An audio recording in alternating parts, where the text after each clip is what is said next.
Today, you and I are going all the way back to the very first book in the Bible, Genesis. And here's the thing, the promises that are in that book are impossible. Impossible. And yet they're happening right now. Let me explain.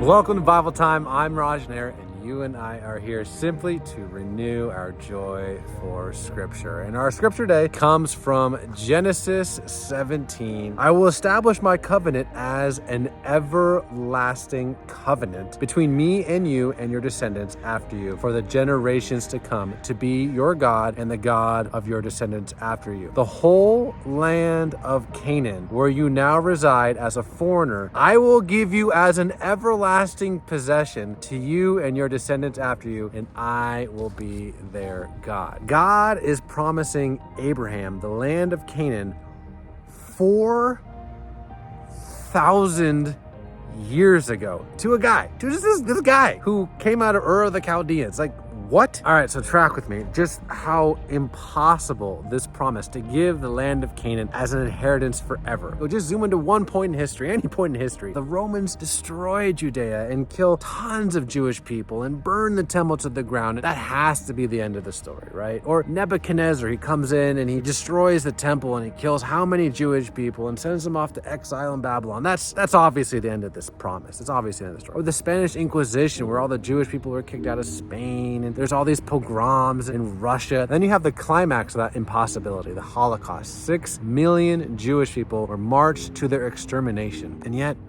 look at me. The God of Abraham, he keeps even the most absurd promises. We can go back and read Genesis that was written a gajillion years ago about a guy who lived a gajillion years ago, and hop on a plane in JFK or LAX and fly to the land that used to be Canaan and see Abraham's descendants worshiping that same God who made that same promise 4,000 years ago. And I know when it comes to the state of Israel, there are so many political, geopolitical things that you and I could talk about for days. Let's just stop and admire that the God of Abraham, Isaac, and Jacob, the God that we love, he's a promise keeper. And that is a reason to rejoice. All right, much love. God bless.